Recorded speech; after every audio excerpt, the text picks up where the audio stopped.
Hi everyone, Dave here. I hope you've not missed me too much, but here we are back with Legends of the Spire and another interview this week with a former player. And I had a good chat with Ryan Williams. Now, Ryan, as you all know, was a very direct, pacey winger, liked to get everyone up off their seats and had some really good memories of his time with us. Obviously, local boy himself, so to get a chance to play for the town, obviously really special for him. He was here at that turn of the millennium era, the latter part of John Duncan, unfortunately, when we got relegated, and then part of Nicky Law's squad, which got promoted the season after. Obviously, a very turbulent time around then as well.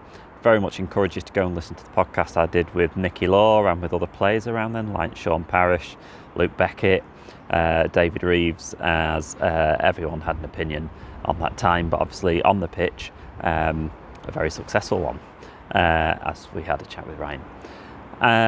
As always, I'm on Spire Legends on Twitter and Instagram, and Legends of the Spire on Facebook, so it'd be great to hear from you. And as always, there's a few of Ryan's goals as we go along throughout the interview as well, to show what he was like as a player. Also roomed with Michael Owen, which we'll go into too. But here we are with the one and only Ryan Williams. Enjoy.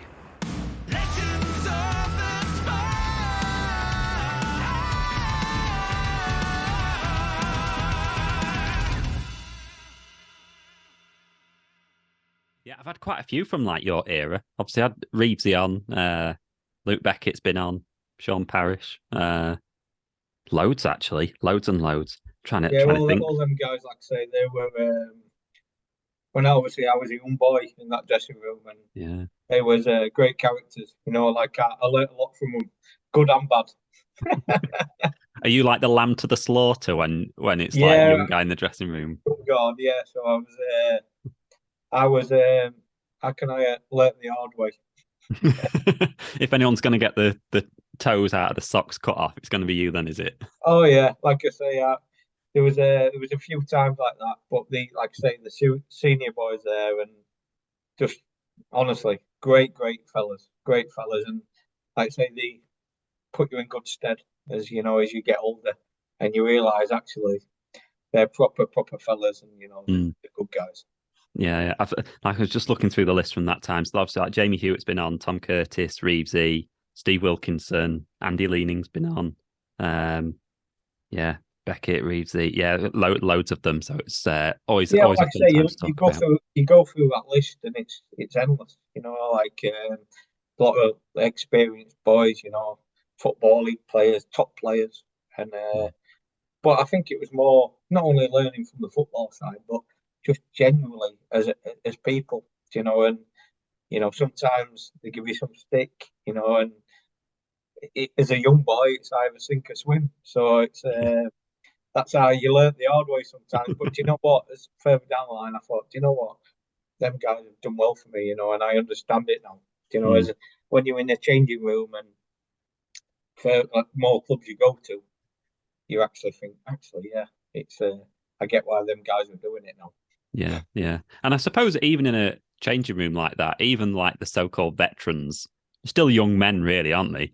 Yeah, of course they are. Like I say, they're all young at heart as well because they all, like I say, they never grow up like Peter Pan. Really, they're they're old boys, but they're not because they've always got that football mentality. Changing room environments and playing pranks and Mm, stuff like that. You can never switch off. And yeah. training every day there's always something going on, always something going on. And like I say, they're old boys, but they're always young at heart, really. Mm, yeah, brilliant. So, where it all began. So you were so you'd have been growing up around football on that cusp of like Premier League era coming in, wouldn't you? Yeah. Um, you'd have been like what, early teenager or just a teenager or something like that around the early 90s? Yeah, I think so. Early 90s. Like I say, I was always brought up in. I always went to school around Chesterfield. I was at school at Tupton Hall, which Yeah. not far away, which you know of. And mum and dad still live in Wingworth. I was brought up in majority of my life. I lived in Wingworth, which is obviously a village just outside Chesterfield. And I class that with Chesterfield always as well. I've got a lot of friends around there and school friends and stuff like that. And it's a big part of my life. Mhm. And obviously, when it was Premiership years, it was just coming where we used to watch it. It used to be exciting times where it used to be on I think it was a Friday night or whatever it used to be. That music come on, and I used to think, oh, it'd be amazing, to play full Mm. time one day. And it used to be a dream of mine. And obviously, I never got to that level, but it was like say, even to play at any level, any full time level, and to play for me, obviously, I class as my own time club. Mm. Uh, it was a dream come true, really. Who are your kind of footballing kind of heroes, kind of Well, obviously, or I non-football always inspirations as well? I always loved Gaza, Mm. so Gaza was for me unbelievable. I watch him. I even watch him now. I watch like the documentaries. I went Yeah. to an evening with Gaza, which was at Chesterfield Stadium, with a few of my friends. Which was Mm. I think last year or something like that. But he's just something about him. Like Gaza was like number one for me. Everything about him as a guy, personality, just phenomenal player. And I always looked up to him. And when I was a kid, and not always maybe off field, but I think like when you watch him on the field, the play it was unbelievable player. And even though I was an out and out winger, but Gaza was the one for me, which got me intrigued in football. And I thought, you know what, yeah, this is what it's all about. And then Yeah. obviously the Euros come in '96, and it's just a knock on effect from there, really. And another player of mine, really, is probably a bit of.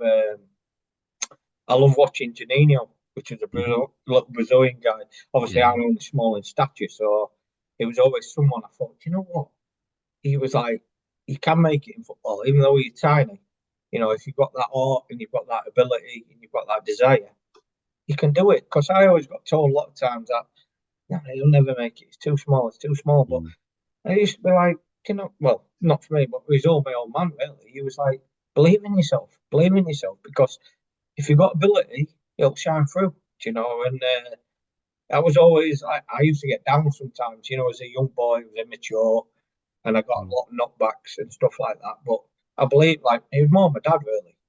He made me believe in what I was doing, and I thank him for that. I really Mm. thank him for that, and I worked hard, like from 15, 16, 17, 18, worked on fitness and stamina and gym work.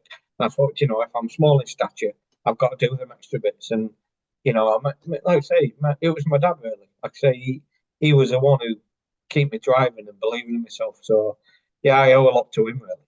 Mm.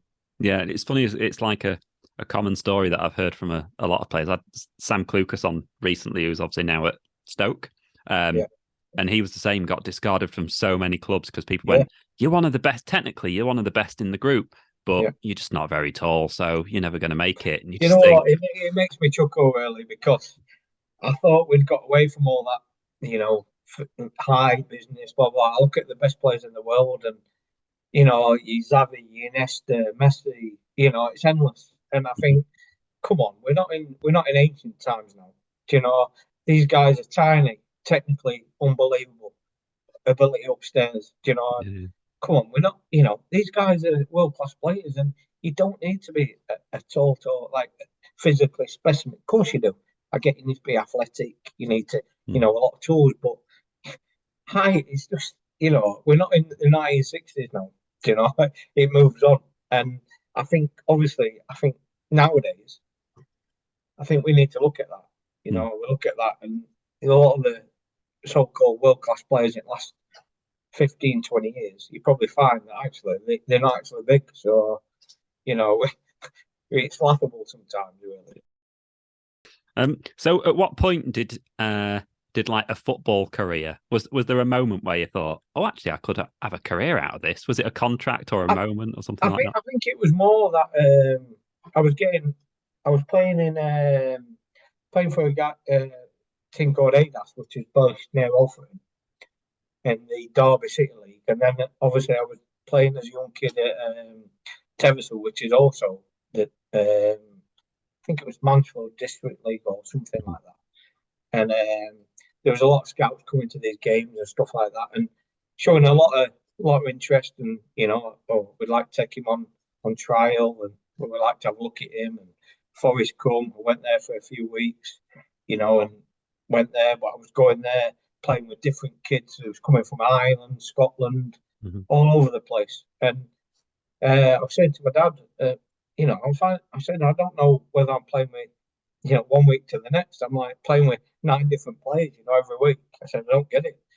And he said, well, but the thing is, he said, oh, people are showing interest in you. So you need to keep that upbeat and say, keep upbeat and keep doing what you're doing because, you're doing something right.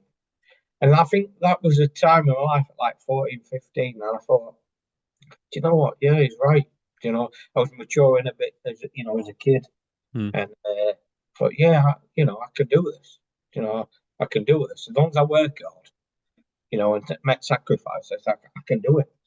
Or have a good job at doing it. And I think that's when I believe that I could actually have a career in it, kind of thing.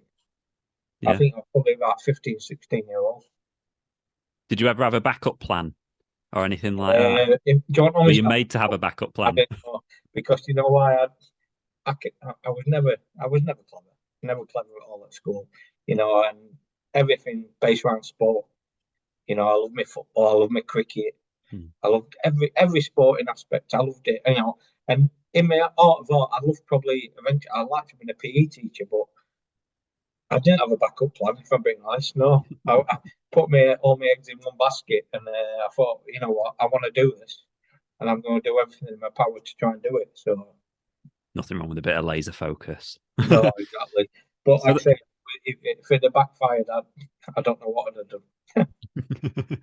So you end up at Mansfield, don't you, as a youngster? Well, again, that's another thing, really. So obviously, I was at Forest as a young kid. I like a couple of months at Forest, and I told you literally about the story what had gone off there. And Mansfield was always in the background saying, "Oh, want you to come, want you to come, want you to come," and then eventually they came to me and said, "Look, there was one who said to me, right, we want to sign you on schoolboy forms, and also we want to take you. We also want to offer you a YTS already."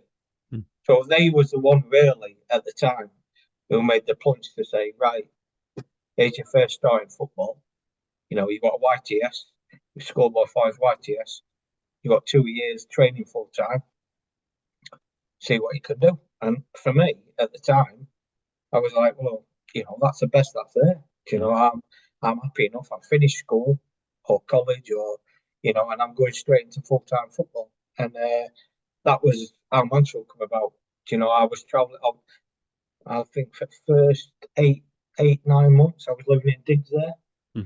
And then obviously I passed my test and then I was traveling from obviously mum and dad's in Chesterfield. So it was a bit weird going from Chesterfield to Mansfield every day.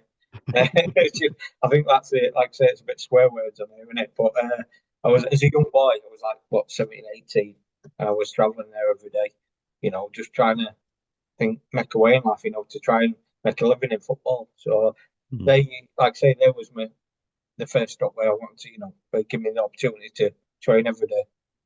Yeah, I can't remember which player it was I was talking to now, but they were saying that they lived in Mansfield, but they had like a Chesterfield FC company car, and it said Chesterfield FC on the side of the car, and they had to. Well, I'll say that's a brave. I would say there must have been some scratches on that car. Yeah. I want to say that's a brave man having a Chesterfield car in a Mansfield, and vice versa, by the way. It isn't it? You'd get yourself a cover or something for it, wouldn't you? Yeah, I think so. Yeah, I think you'd have to have a spray job, I think. So, what were the first few games like then? In like just getting on the pitch. When I broke into Mansfield's first team, Andy King was the manager at the time. God bless him. I have to say he was fantastic with me. Again, we go back to the size things, blah blah blah. Andy King said he was the one who said to me, "Listen, I ain't bothered about size. If you've got ability and you could do a job for me, that's good enough for me. And I think you're good enough, I'll play you." So obviously I played for youth team and played for reserves and as a young boy doing all right. And then all of a sudden it was like, right, you're in. So I was like, oh my God, this is happening. I went to Leighton Orient that day and you playing against grown men. you're a young boy, you're thinking, is this happening? Kind of thing. And it, he was one of them. I played about 15, 20 minutes, come off at bench or whatever. But you know what? Again, I got back on that coach and I had to make tea, coffee, you name it, for 3.5, 4 hours on my own. It felt like letting Owen absolutely. It was like back down to earth, right? Get this done, get this done, get this done. I was like, you know what? I've not made it all. Not made it all. I've had a slight little inkling, but do you know what? I loved it, but it made me hungry, and I thought, you know what? I like this. Could live with this. But I think Andy King was the one first, and a guy called Ivan Ollett as well, who God bless him, he's passed away now. And they were the guys who believed in me, you know, as a kid, and I owe them a lot. I do. I owe them a lot, you know, because they could have quite easily just washed around and said, nah, "This kid's no good. You know, he's not physically good enough. He's small. He'll never make it." But them guys, you know, believed in me, and I still say to this day, I owe them a lot. I owe them a hell of a lot. And I think that's not just in football, is it? It's just life in general. If you've just got one person that believes in you, then you're lucky, aren't you? And you can go anywhere if you're just one person. And especially in the football world, because you know these guys are well respected. So you know when you think like if they think you're good enough, and you think, oh yeah, do you know that'll do for me. Do you know they respected people in football, and if they think I'm good enough, well, I've got a chance. Do you know. Yeah. And then you end up in the England under-18s.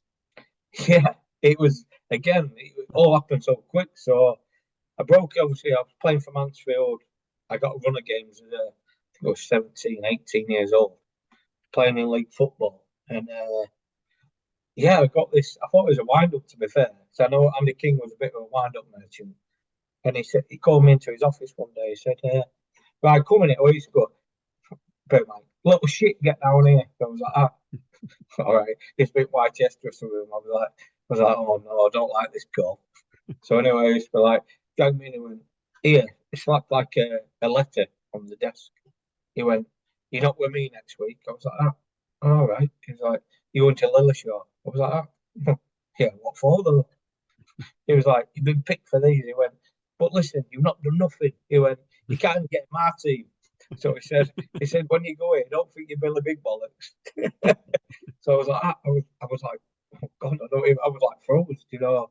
I was like, when you looked at names on that team sheet, I was like, I'm in League Two, playing League Two football.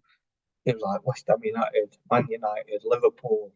I was like, this is not normal. I think there was me and another kid from, I can't think of the other kid. There's another kid from League Two or League One who was in there. But look, it just looked totally like ridiculous. You know, I was like, this is not. Anyway, he said, right, so Monday you need to get yourself there and you're training there for a week, like a training camp, and you've got some qualifiers coming up. So he said, if you're lucky enough to make it, you know, all the best. So lovely. So I went there for a week, loved it. It was great. Got treated like royalty, you know, tremendous. And Michael Owen was there, Rio Ferdinand, all of them. I was like, you look at them now, and I'm like, I can't believe they haven't played on the same pitch as them. Do you know what I mean? They were like fantastic players, you know. Yeah. And anyway, got picked. I was playing against Finland, Portugal, Northern Ireland, and I was like, I can't believe I've got picked, you know. Out of all them players, I'm like, this is like surreal, you know. But again, what I liked about it is I come back now, and I got back. I think we played Burnley in the cup on a midweek. I got recalled from obviously just finished on a training camp, and Kingy put me back to Burnley. And I'll tell you what, he gave me an absolute roasting. He was like, put me right back down to earth, and I was like, he thinks he's Billy Bill Bollocks now. He's back down with us. He's been with all these high flyers and blah blah blah. He's like, and I was sat there in the corner thinking, no, don't, Gaffer. I'm like, absolutely petrified, you know. But he was like, but again, it was all testing periods, you know, that he tested the water and made me feel actually you need to earn the right to play, you know. You need to continue what you're doing, and I get it now, you know. I was looking at the fixture. So yeah, it was you started, didn't you, a 1-0 win over Finland, and I Yeah, think Michael Owen scored all four, didn't he? Against he was that did. against Northern Well, Ireland? the thing is, I actually room with him, so Oh. I room with him. Yeah, it's a mad story. So I got I got called on. I was on standby, and I think one of the guys got injured, and I got called like a standby. And basically, my dad took me to holiday in Hull Marina. It was, and anyway, they was all out training.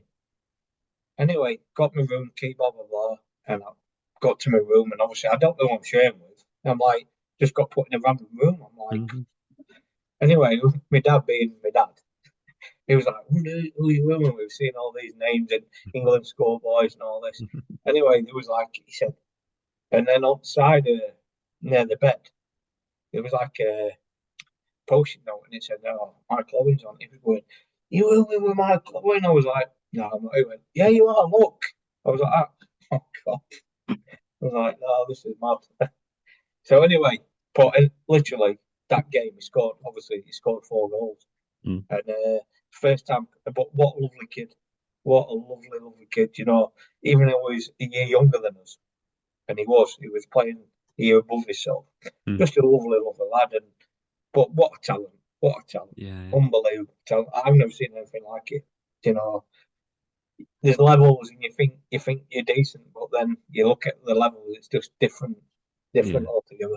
You know. Do you still have the caps? Did you actually get? Yeah, obviously I've got the caps, and what happens in the youth caps is you get basically the youth caps are green, so obviously the main England ones are blue. You know, the youth caps are green, and then what they do is they engrave the games around the cap. So uh, you've got like a game here, game here, game here, game here, game right through. So Yeah. I've got a cap here. There's probably 4 or 5 games engraved on it. Mum and Dad had it for years and years. Do you know, in their living room, bless them, and in a cabinet. But then obviously I moved house, and my dad went, "Oh, it's time for you to have it now. Do you know, you're getting older." And obviously it's something for you to look forward to. So I've got it framed here at home, Yeah. and yeah, it's something I can look back on and be proud of. Beckett, wide to Edwards, the ball forward first time looking for Reeves, cut out by Chateau. Then it's again in from Rob Edwards. Beckett, now Reeves, on the edge of the area is Sean Parrish. Ryan Williams arriving at the back of the box. The ball's played in short towards Luke Beckett. Still a chance for Chesterfield. Ebden turns it back. Richardson, the ball wide, good vision. First time, ball in! Oh yes! What a goal from Ryan Williams! Superb goal from the little man. Chesterfield's number 18. A first time ball in. Lee Richardson's pass, Ryan Williams, the first time ball into the penalty area, over goalkeeper Phil Barnes, and it's 1-0 to Chesterfield. So you ended up obviously joining Chesterfield via Tranmere, didn't you? So you had like a spell at Tranmere for like a couple of seasons. You had was it an ankle injury or something like that over that Yeah, period? well, like I say, I was obviously a young boy. Went there as a young boy from Mansfield, and obviously they were a championship club at the time. Some top internationals, Republic of Ireland, and Mhm. they were a good side. Even in championship, they were a good side. And I was never going to walk in that team. Never. I've got lots of, I had lots to learn, but they was playing in a real competitive reserve league. So it's Man United, Man City. A lot of the top teams in there, Everton, Liverpool, and we was playing that. I think it was called the Pontins League or something like Mm. that at the time. And I went there, had a few injuries, but to be fair to John Aldridge at the time, I played about, I think it was about, started one game at Barnsley, and then it was about 4 or 5 sub appearances or something like that. Nothing major. And as a young lad, John always said to me, he said, "Look, I think the time's come where I think if you go out now and play league football, I think it'd be beneficial to you. You've reserve football is good, but there's nothing like playing league football." Yeah. And he said, "Right, well," and then all of a sudden Chesterfield come up, and I was like, back home, happy days. That's great. I can't believe that's happened. And John, to be fair, and Kevin at the time, they spoke to me, and it was no brainer. I was like, wasn't going anywhere else. They was like, "We want you." I was like, "Right, that's good enough for me." Yeah. I'll be there like a shot kind of thing. So Yeah, it was good. That's how it come about. Yeah, and it was like November, wasn't it? So it was like 99. In 99, I November. think my first game was at Cardiff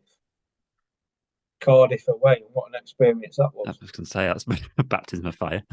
That's right in the Cauldron's Den, isn't it? So I was like, well, yeah. And we were struggling at the time, big time. You know, we couldn't buy a win, really. And, you know, when I come, the club was struggling for results, really. You know, there was at the bottom of League One. And it was tough times, but do you know what? It was good for me because, you know, it made me realise that actually, you know, it's not all plain sailing. You have to dig deep sometimes. And when you see that changing room and, you know, the lads around it and how much it meant to them, you know, they was fighting hard for the club, but they weren't always getting the results. And I think sometimes as a player, that's frustrating. You know, it's frustrating. And there was a lot of good lads there playing. I think Tommy Curtis was there at the time. You know, top professional, great guy. You know, lots of other people, lots of other good pros, and they obviously they want to win games. You know, and they didn't want to be down at the bottom of the league. You know, it's a pride thing. And when I got there, I thought, do you know what? These guys, you know, they're hurting and you want to win for them kind of thing. And I think we had a few decent results, you know, in a short space of time. I think we played Burnley, I think at home, that was a good result. I think that was quite close by and remember that game. And yeah, stuff like that. So it was testing times, but it was also good times. Yeah. And obviously John Duncan and Kevin Randall, bless them, like huge figures for the Amazing club, people. both of them. Honestly, amazing people. When you talk about football people, I've been around a lot of football people in my life, and them two guys, they're like tip top, because you know what? They had everything about them. They had like man management, unbelievable. There was proper football people. You know, lads respected them beyond belief. I'm talking not just like I don't know anyone who's got a bad word to say about them. You know, there was proper football people, and I don't think there's many of them people around anymore. They was a proper old guard, you know, old school, and like I say, they was, yeah, they were not like them two alone. They give me a big break in football as well, because again, took me into league football. Really, I was unknown. Really, took me into league football. Give me a little, you know, say right, prove yourself, and then it went from there. But yeah, again, God bless them. They're amazing people. Yeah, I had like what an hour Zoom with John Duncan. He like got back. I held off from. I had his email address, and I held off from ages getting in touch with him because I was just like, I'm just a bit in awe of him, and I felt like I needed to have like a year's preparation. And then when I emailed him, he got back to me within like 5 minutes. You talk about legends, you know. You talk about legends, but the proper legend, you know, as I call football, proper legend. Like what he's done in like as a player, as a manager, just everything. He's just full package. He's top drawer. And I remember him. I was like talking to him about like, you know, what was your philosophy or your fundamentals, and he just kind of reeled them off. Yeah. You know, discipline, can score more set pieces than we concede. Yeah. You know, never get done in the last 10 minutes or something. I think he said it was all these like. And you know what? That's it. He used to preach these all the time. He used to preach them all the time, and like it was like old school, but honestly, like getting results and understanding football games, second to none. Second to none. Yeah, and playing at Saltergate, obviously, I feel very fortunate. I've managed to watch Chesterfield in both grounds. Not all fans have been able to do that. It was a awesome stadium, wasn't it? Or I suppose it's a ground rather than a stadium. Put it this way, it weren't a nice place to go and play, was it? It was all right if we was an home team, but I tell you what, going as an away team, I won't fancy it one bit, because like I say, the fans are on top of you. You know, there's always a good atmosphere in there, old traditional ground, and you know, let's put it right, Chesterfield fans, great fans, fantastic support. You know what, and also horrible. So, like, you know, as an away player, I won't fancy playing there. I'll tell you that now. And there's definitely not Saltgate when they can touch you taking a throw in. No chance. loads of players as well before have talked about how you could, because of the wooden stands, you could hear people getting into the ground. You could hear it all kind of building as it got closer towards kickoff. Yeah, it's like I say, them grounds. They're like they weren't many around, and I think I speak to a lot of players now. They speak to I speak to players now, and they say honestly, it's amazing how I didn't like playing there. Didn't like playing there. No, there was like there's a few grounds you think, no, I don't want to go there and play. It's not for me that. And the thing is, but as an home team, obviously it helps you. Because teams don't fancy it when they come there. Yeah. I think having a nice little, lovely stadium, nice surroundings, blah blah blah. It helps. But I think no one used to like coming to Saltergate. No one. But as an home team, it was like a dream, absolute dream. Yeah.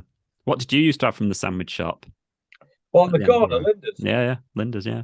Oh, I don't know. I think I went through the menu. I think I can't remember. But she used to be good as gold. She used to be. I can remember we used to sometimes do training in the morning, and sometimes we train in the afternoon. But then sometimes we used to run it afternoon. So I thought, well, we don't need too much to eat. But we couldn't resist ourselves. We used to stuff ourselves and then be sick in the afternoon. So it was couldn't help ourselves. John and Kevin used to blast us in the afternoon, and I used to be like, I wish I had that sandwich. No, no good, no good. But yeah, it was great. Like I say, little things like that.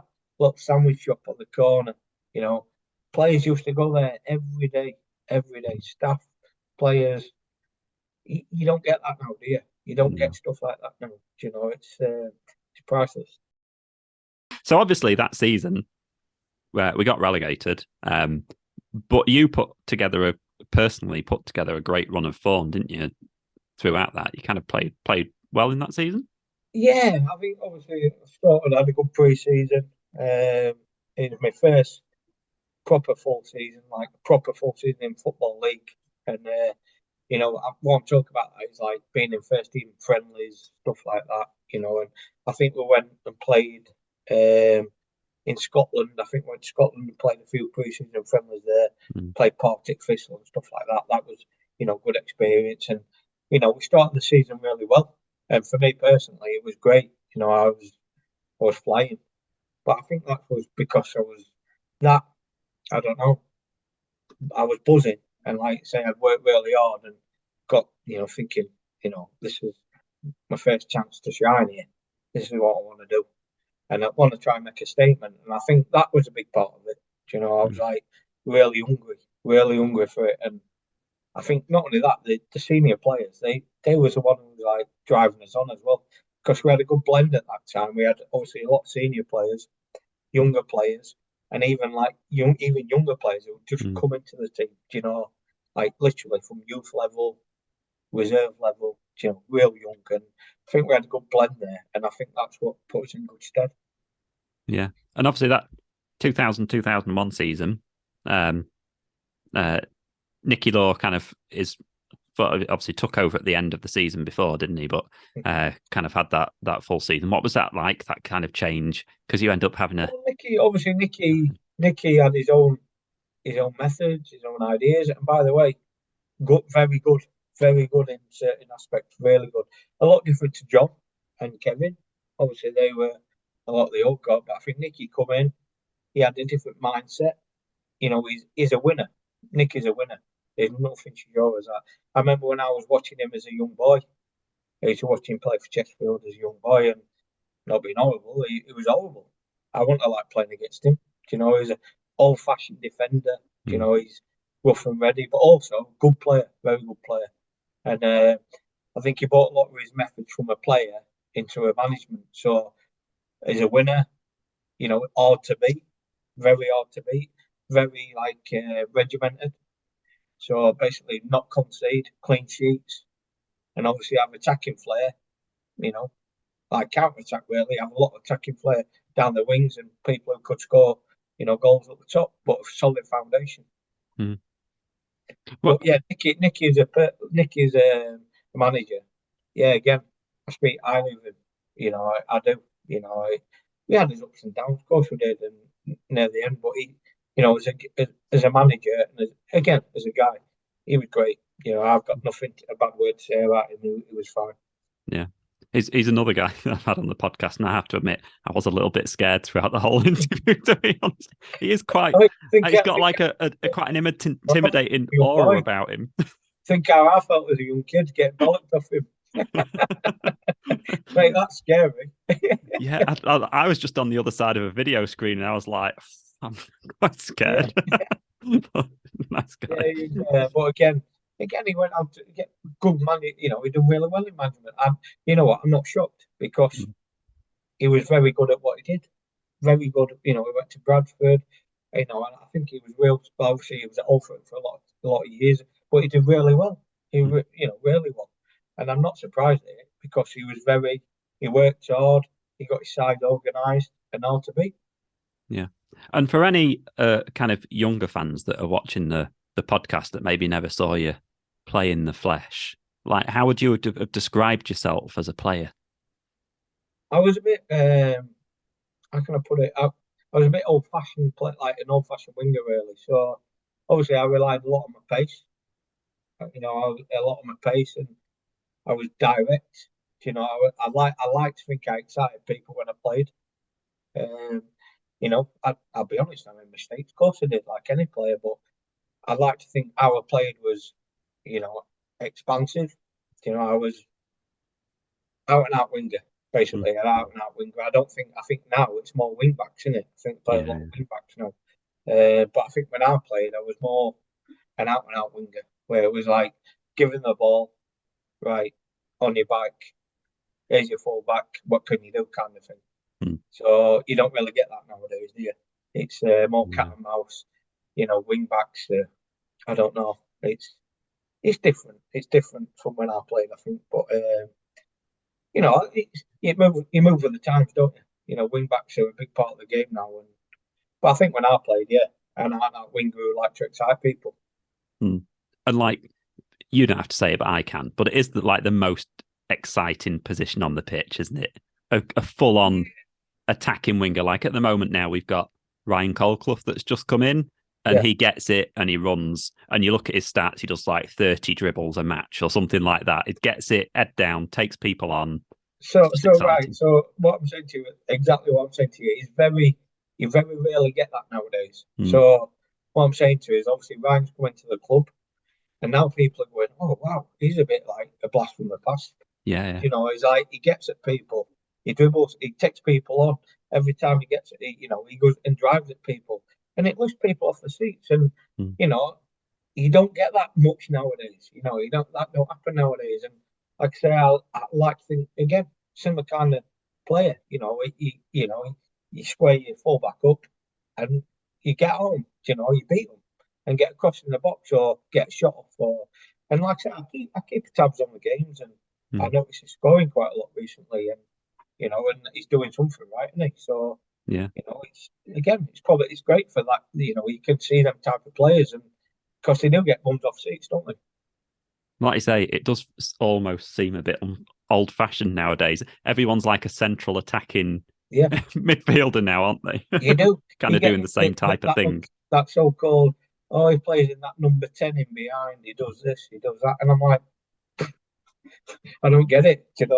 I get it in modern football, but obviously I don't get it from when I played. So, but it's different. There's some talented players now. Of course, they're all good technicians, aren't they? They're very technically good. And I think I've seen a couple of Chesterfield games on the Sky. The BT Sport National games, and the kid is it Dobra, very talented, technical kid. What I'm saying is technically good, very good, and he's good on the eye. And it's stuff like that. Players like that, they're exciting, and you want to see them play, don't you? Yeah. And he proper winds opposition fans up as well, which is really fun. People forget sometimes that football is about entertainment, and actually it's good to have someone that's a proper wind-up merchant. As I call it, cat and mouse. It's all about the game. You have to wind people up, put them off the game. Roger Willis down the line. Fortune comes across straight away. Willis sends a good ball inside, a good run from Galloway. Beckett now if he can drive one. Blue shirts arriving in vast numbers all of a sudden. Ebden in the area. Beckett if he can turn. Still Luke Beckett. Yes! Ryan Williams against his former club scores for the Spireites. Quick. Galloway. Payne's got a man on him straight away. Plays the ball forward. Beckett controlled it well. Held it well, Luke Beckett. That's a great ball. Fantastic ball from Luke Beckett. Parish is away here. Ryan Williams arriving at the back post. That's where it's gone. And it's 4-0 to Chesterfield. Ryan Williams' second goal of the afternoon. Chesterfield 4, Mansfield Town 0. And a delighted Ryan Williams on the far side of the field. It's a blue afternoon at Saltergate. I noticed there was that 4-0 win against Mansfield. When's this? Like September 2000? You scored twice in that, and your first goal was in front of the Mansfield fans. And there's always that thing, isn't there, nowadays, like you don't celebrate against your old club type thing. You were like...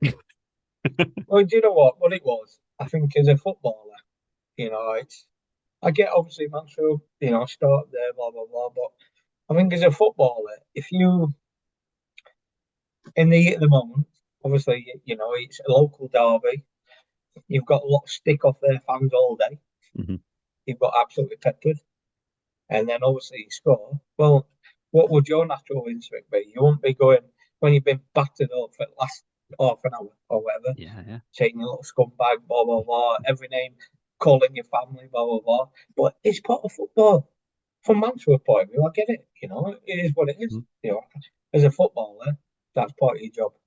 You're there to do a job, play for your team you're playing for, do your best for your team you're playing for, and that's it. But I think it was just probably a bit, as a young boy, probably a bit excitable. But it's a local derby, and at the end of the day, I get reminded about it all the time. You can't win, can you? So it's like, you've done this. But you know what? It makes me laugh because people always exaggerate. He's done this. He done this. I'm like, think whatever. But you're talking nonsense kind of thing. It is what it is. And when I played football, I just classed it as it was my job, and I want to do the job best of my ability. The club employed me, and you know what? I was a Chesterfield lad. I had always been brought in Chesterfield. I went to school there. All my school friends, like say, Rich and Rich, who are still going out all the time. I think you know Rich, don't you? So they go all the time, right? So prime example. My mates, they're all Chesterfield fans. It's like, it's not, and I was there to do a job for town, and that's what I was doing at the time. It's nothing personal at all. And at the day, you just do, you score, you're paid to do a job, you do it to your best of your ability. And I remember talking to Luke Beckett, and he was like, whenever I score a goal, I'm in the fans. It's the best. He's like, it's the best feeling in the world. I don't care who against. If I played for him before, I'm in the fans. It's true, because it's adrenaline, it's the buzz, everything. It's like, until it happens to you, I don't think you can explain it. You're in it all together, aren't you? It's like, you're in it all together. Like for that year, we're all in like for promotion. So every win is a massive thing. And, if you want to be collective and togetherness, you want to be all like fans, management, players. You want to be all in it together, don't you? Yeah. And that was no different. It doesn't matter whether you play Mansfield, Liverpool, or whoever. If you win, you win. And win at all costs. Totally. So that season then, in that 2000-2001, obviously very turbulent behind the scenes as well. Stuff was kind of happening, and you had to kind of 9-point deduction. You have to kind of win promotion twice. I've spoke to like Sean Parrish and a few other people around then, talking about how that kind of created that spirit of us against the world type thing amongst the players, I suppose. It was a strange time.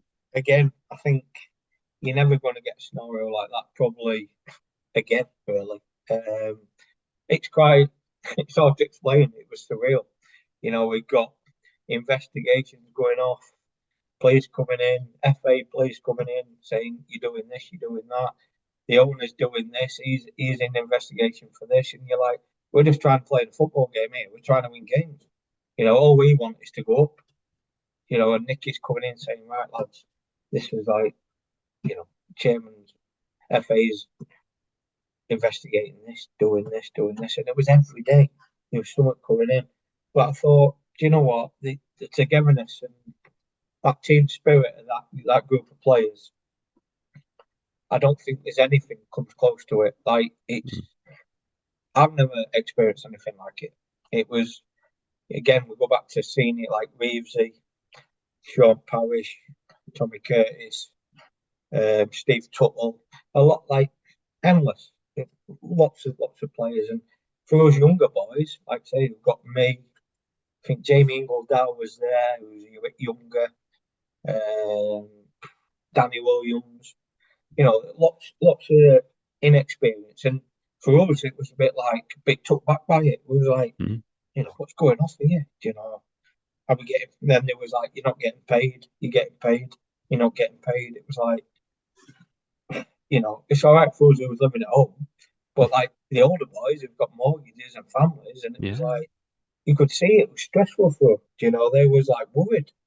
And but you know what? Even all that was going on, they kept all the group tight knit, and we still managed to do it, which is an achievement. It's still the best that I've had promotions after that, but for me, that was just the best achievement up there with playing for my country. I think I've ever had.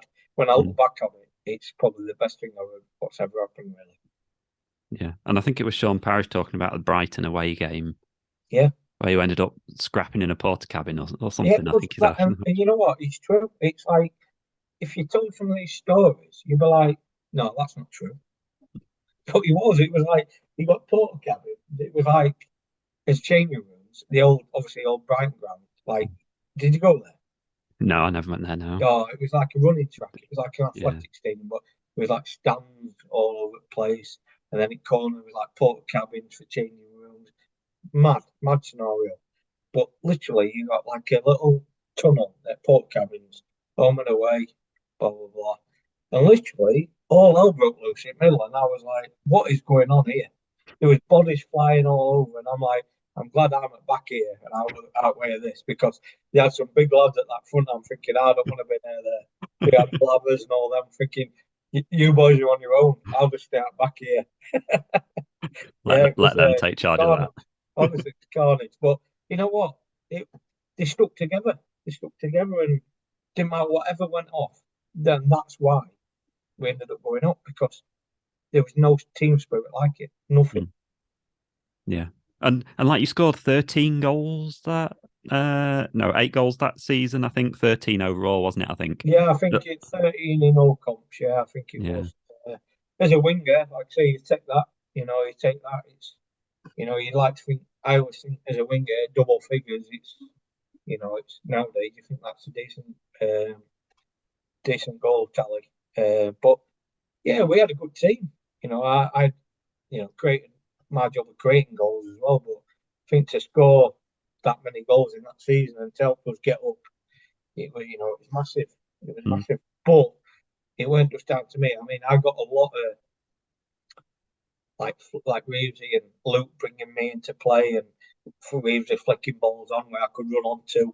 It weren't just I got a lot of opportunities from other people, and it was all down to my teammates who was, there was top players, and that's the only reason I've scored that many, because I probably should have scored more. Really, should have scored more, but it was only because down to them boys being top drawer that I got that many. But did you have any favourite goals that you scored? Chesterfield. They're all great, aren't they? But I think one of my first, obviously, I scored against Burnley, which was nice. Not in great circumstances, but from a strike point of view, it was a nice goal. Always scoring in the local derby is always nice, a couple of goals. But I think they were all, I think Blackpool was a decent one. And did you mean that one against Blackpool? You know what people say I didn't, but actually I did. If you look, there was no look, so I was like, well. And to be fair, my mate was in goal for them that day, and he still says now, Phil Barnes, who was in goal that day, I played with him at games, when he says, still tells you didn't mean that, you're joking. I went, mate, stay on your line, otherwise it could be. So we still have that argument now, and a good crack with that. But he reminds me of that. But yeah, I did mean it. Yeah, I did mean it. But that was one of my favourite goals, I think, as well. But listen, they were all decent. All great goals. That Rotherham, you name it. There was all decent goals. Beckett charging forward. Oh, it's been closed down. Ryan Williams, what can he do with the ball? What can he do? He can do that! What a strike from Ryan Williams! And that has now won the game for Chesterfield. The golden goal rule applies, and Chesterfield will go through into the next round with an absolutely superb finish from Ryan Williams. Are there any players that you felt were on your same wavelength? Sometimes there's players in teams where you think, oh, they're on each other's wavelength. We've had a lot of great centre midfielders around. I used to have a big, massive bond with Reevesy and Luke, because obviously we used to be the link where we used to get balls in, I get end of it, right, I'll flick it on, you get on the end of it, and I think them two, because I had that connection with playing wise, but I also love playing with Sean Parrish as well, because he used to feed us a lot, give me the ball a hell of a lot in good positions, and he used to make my life a lot easier because he used to give me the ball early. And then Ian Breckin was the other one. Ian Breckin was good. Ian Breckin was even from centre half. He used to zip it out to me and say, right, here you are. But it was so important to me, how I played, is that I got the ball early, where I could express what I was doing. And I always think players like that, I always think, well, then players will give me that ball early. I always think, yeah. But there, I think, because Ian Breckin and, like I say, the two forward boys who were different class. Class. You don't get better than them two as a pairing, I think, in any league in the lower division I beg to differ, last 20 years. So just to kind of finish off last bit, obviously other teams you played for, obviously you went on to Hull, didn't you? You had a kind of a good game against them, which always helps, I think, doesn't it? But that was a big club to play for. Yeah, massive club. Hull City, you look at them now, they've got a big fan base. They'll get a lot of people watching them even now. They've had a few stints in Premiership, but obviously when I went, it was just League Two, League One, and that steady build-up process. But the football club, it's a massive football club. It's the fan base is huge, but there's expectations come with that as well. The pressures, and if going there, it opened my eyes really. I didn't realise how big the club was till I actually went. I played there before and knew, they get a lot of fans there. But when you go, as time goes on, they went to the new stadium, and you think, wow, this is like a big club. Yeah. And I was in that transition period really. But I had 2 years at Boothby, and then went to KC for a year. So it was a nice time to really play. But again, I didn't have a great time there. I'm not gonna lie. I couldn't get, I had a lot of injuries. I had knee problems. I could never get 2-3 months playing, 3 months off. Blah blah. So I'm not gonna lie. I didn't have a great time there. I enjoyed the football club. Don't get me wrong. But from a playing point of view, I could never get going. Which was a bit disappointing, because I went there thinking, well, if you're playing well at a club like that, it takes you to the next level, doesn't it? So, but it was one of the things you can't look back, and it is what it is. But yeah, I still enjoyed my time there. Don't get me wrong, I still enjoyed my time there. It was good. Which were your kind of favourite memories of clubs from your whole careers then? Which clubs did you really like being at?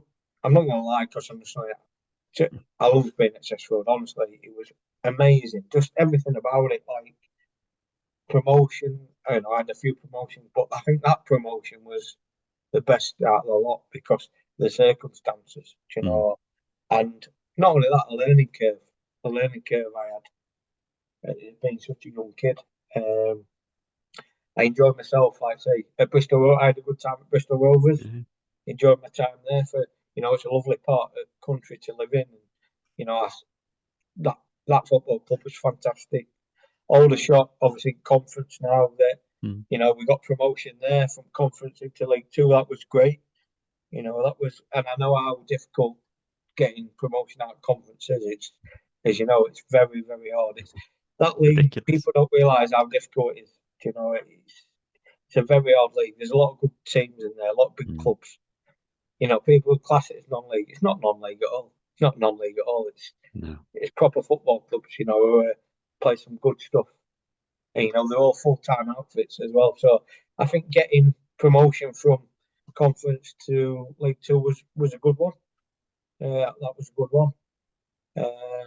And then it was just a case of, obviously, when I started, I had a cruciate ligament injury, and then I was never the same, to be honest.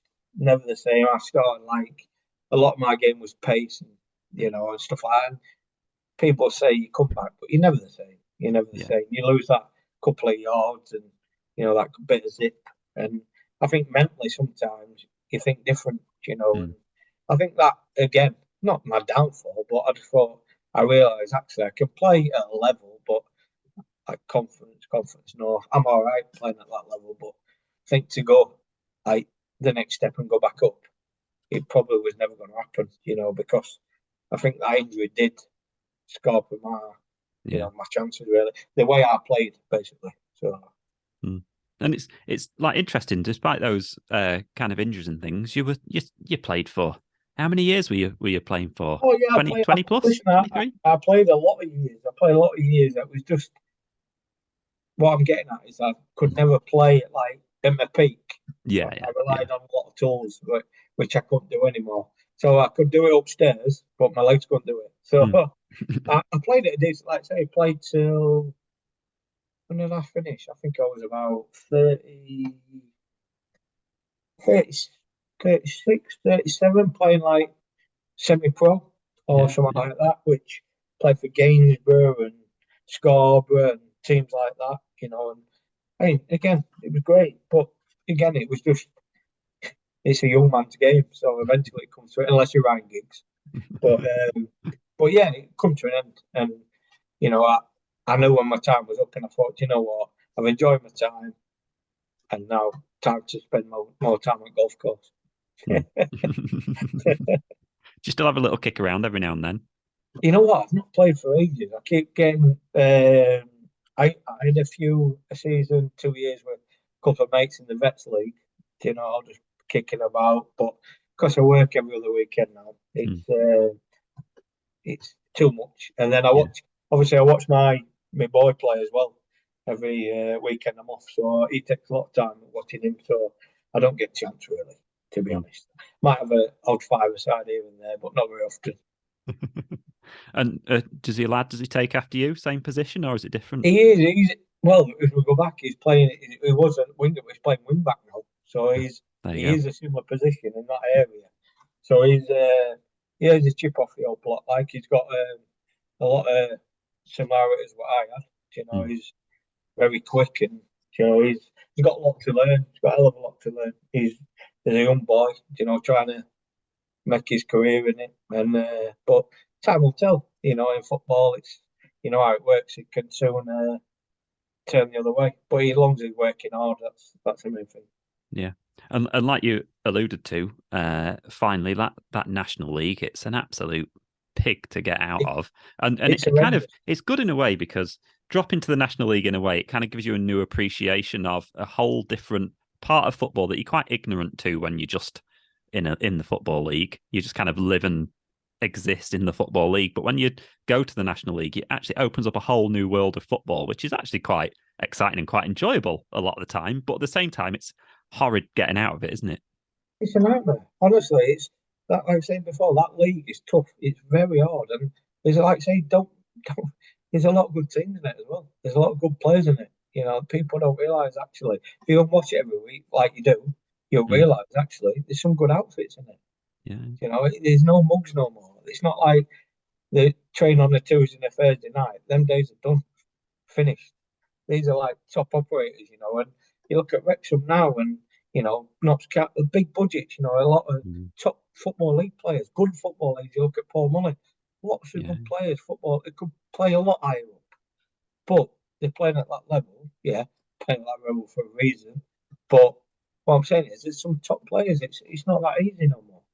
And I think people, like you said, if Chesterfield are in the mix, I think Chesterfield are in that mix. Notts County, Wrexham, Chesterfield, similar kind of teams, and anyone could beat anyone on the day.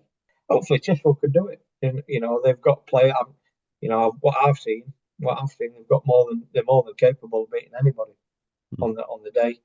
And fingers crossed that they can do it. And your message to Paul Cook would be: get the wingers in. Get old-fashioned wingers in, yeah. But don't sign me no more because I can't run no more.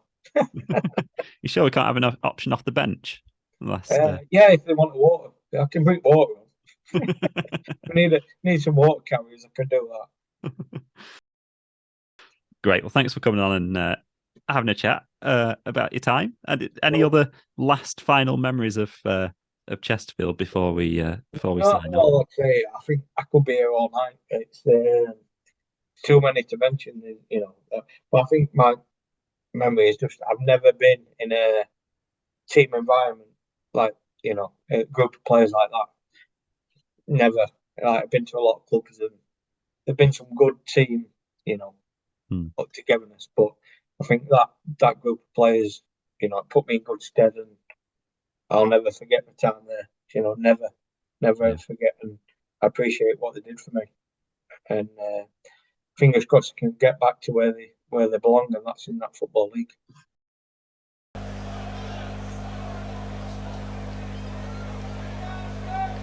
Williams with a quick free kick, little back heel. Williams! Oh, that was superb from Chesterfield. Ryan Williams with a quick free kick. David Reeves with a flick on, and Williams put it between the goalkeeper's legs.